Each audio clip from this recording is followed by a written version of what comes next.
eto nga, na na-inspection na natin. Nandito si Secretary Manny Bunuan para nga explain kung ano yung nangyari dito.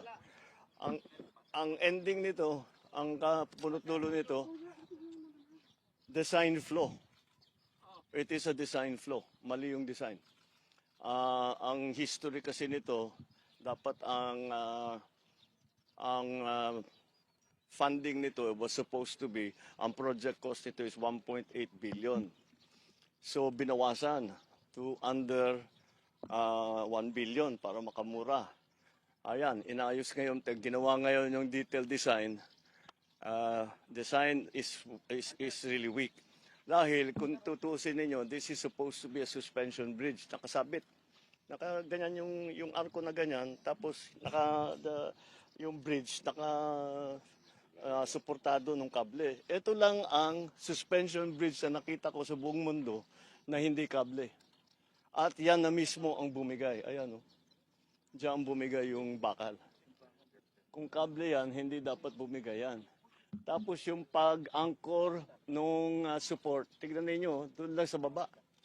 Dapat sa taas yan hanggang sa taas para hanggang sa taas para yung buong arc.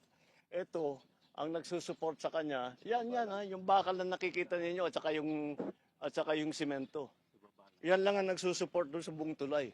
So mahina talaga ang design dito. Hindi natin kailangan malaking nung una pa nga ang ginagawa ito kasi naging umabot 900 million natin yung original na budget, umabot ng 1.2 dahil nag-refit. Bakit nag-refit? Nung nagko-construction pa lang may nakita na gumagalaw na mahina. Kaya kailangan balikan at refit. So the whole process is okay naman lang yung construction, yung contractor sinundan naman ang plano. By the book naman yung kanyang ginawa, up to specifications yung kanilang ginawa. Yun lang, yung specifications, mali.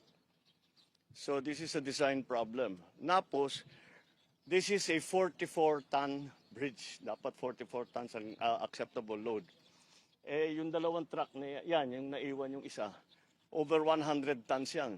Dalawa yan ang dumaan. Kaya, ayan na nga nangyari. Hindi talaga kaya. Ito yata yung una Ito yung bumigay. Wala nang plate Ito. Baka. And then, sumunod na lang. Ito yung una. Ito yung una. Tama. Kaya nakaganyan yan. Hindi dito. Dahil tama. Dito bumigay. Ganyan. Hinila lahat ito. So, wala. We have no choice. We have to go back. So, yung nagtitipid tayo, nagtinipid natin sa 1.8 million, useless. Ngayon, babalik na naman tayo, gagastos na naman tayo ng malaki. Papalitan natin yung mga support, parang nagtayo na naman tayo ng bagong tulay. Yeah. Should be held liable.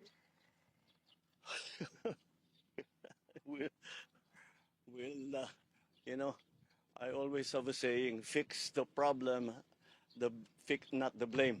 Ayusin muna natin yung problema. Believe me, we will find out who is responsible. Who is responsible is basically who made the design.